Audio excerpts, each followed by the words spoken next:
আজকে আমার গ্যারেজটা দেখুন কত ফাঁকা, অথচ কালকে এই গ্যারেজে কত গমগমা ছিল, কত আনন্দ ছিল। আজকে শুধু ফাঁকা আর ফাঁকা। তার মানে আজকে সবাই বাড়িতে ঘরে, এবং কেউ আত্মীয়র বাসায় যাবে, কেউ আত্মীয় আসবে। তার মানে আমি বোঝাতে চাচ্ছি, কারো আত্মীয় আসবে, কেউ কেউ আত্মীয়র বাড়িতে যাবে। তবে এই কোলাহল আর আজকে নেই। আজকে শুধু আছে ধুধুর। এই দেখুন, একেবারে চুপচাপ শান্ত পরিবেশ। কালকে এই টাইমটায় কী যে আনন্দ ছিল, আসলে খুব ভালো লাগতেছিল। কালকের দিনটা আসলে আল্লাহর এই রহমতের দিনটা আসলে সবার জন্য আনন্দ, শুধু আমাদের জন্য না। ধনী গরিব মধ্যবিত্ত যত মানুষ আছে সবার জন্য আসলেই ভালো লাগে। তারপরে আমার এই গেটটা কালকে খোলা ছিল, কারণ উন্মুক্ত, গরিবরা যাতে এসে খাবারটা নিয়ে যেতে পারে, তাদের কোরবানির মাংসটা। আজকে লক, এই জন্যই বললাম।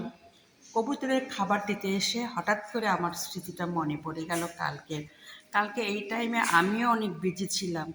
আর একটা কথা, কালকে আমি ফেসবুকে অনেক কম ঢুকেছি, কাজ করতেই পারি নাই। তার একটাই কারণ, ব্যস্ত ছিলাম প্রচুর। এদিকে সকাল থেকে রান্না বান্না, গরু আনা কাটা ধোয়া, মানে সব কিছু মিলেই, যেহেতু আমার বাসায় কেউ নেই, আমি আছি একজনই মহিলা, যার ফলে সমস্ত লোডটা আমার পর পড়ে গেছিল। আর এই কারণে কালকে আমি ফেসবুকে একেবারে কম করেছি। তবে আজকেও আমার একটা দাওয়াত আছে। ওই যে বললাম, ঈদের পরের দিন আরেকটা মজা, সেটা হলো আত্মীয়র বাড়িতে যাওয়া আর আসা। কালকে আমার ছোটো যা আসছিল, আমার ভাই আসছিল, আরও যা আশেপাশে যারা আত্মীয় স্বজন ছিল সবাই আসছিল। আজকে আমরা যাব। আজকে আমাদের 2 জায়গায় দাওয়াত আছে। মেয়ের বাড়িতে দাওয়াত আছে, আর হলো আমার জায়ের বাসায় দাওয়াত আছে।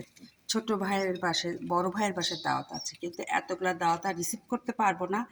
আজকে যাব জায়ের বাসায় আর মেয়ের বাসায়, যেহেতু মেয়ের কুটুম আগে, ওখানে যেতে হবে। ওখান থেকে এসে কালকে যাব ভাইয়ের, মানে এভাবে একটা লিস্ট করব।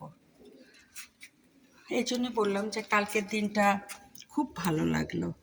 আজকে দেখুন, সবাই দেরি করে ঘুম থেকে উঠতেছে আর একটু আরাম করবে, তারপরে রিল্যাক্সে সবাই আত্মীয়র বাসায় যাবে আর আত্মীয়রা আসবে। সবাই ব্যস্ত হবে 10:30 11টার দিকে। আমি ভিডিওটা এই কারণেই করলাম যে কালকের দিনটা স্মরণ করার জন্য।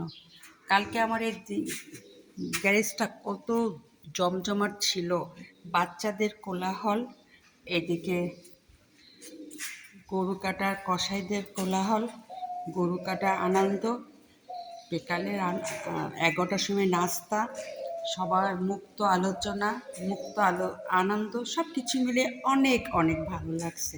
তাই ফাঁকা গ্যারেজটা দেখে আমার একটু মনে পড়ে গেল কালকের কথা, একটু স্মৃতিচারণ করলাম। এখানেই রাখলাম, যেহেতু অনেকবার আমাকে নামতে হবে,